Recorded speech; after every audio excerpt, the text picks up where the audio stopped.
சொந்த அண்ணனால் நடுத்தெருவுக்கு வந்த பிரபல நடிகர். 90s கிட்ஸ்களை மிரட்டின வில்லன்னா அது பொன்னம்பலம் தான். ரஜினிகாந்த், கமலஹாசன், விஜயகாந்த், சரத்குமார்னு எல்லா நடிகர்களுக்கும் டஃப் கொடுத்து அப்ளாஸ் வாங்கினாரு.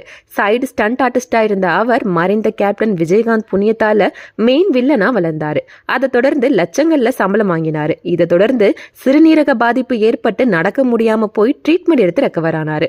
அவரோட கிட்னி ஃபெயிலியருக்கு காரணம் குடிப்பழக்கம் தான் பேச்சு எழுந்த நிலையில அதை முற்றிலுமா மறுத்தாரு பொன்னம்பலம். இதை பத்தி ஒரு இன்டர்வியூல பேசும்போது, என்னோட சொந்த அண்ணன் சில காலம் என்னோட மேனேஜரா ஒர்க் பண்ணாரு. நான் திடீர்னு லட்சங்கள்ல சம்பளம் வாங்கினதை அவரால் பொறுத்துக்க முடியல. உடனே அதை கெடுக்கணும்னு பில்லி சூனியம் மாந்திரிக்கன்னு இறங்கிட்டாரு. ஒரு கட்டத்துல சொந்த தம்பியான என்னை கொல்ல முயற்சி பண்ணி சாப்பாட்டுல விஷம் வச்சுட்டாரு.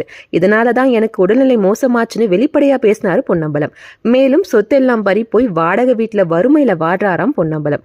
ஆன் ஸ்கிரீன்ல அவர் பலருக்கு வில்லனா நடிச்ச நிலையில ஆஃப் ஸ்கிரீன்ல சொந்த அண்ணனை வில்லனானது ஆச்சரியத்தோட உச்சம்.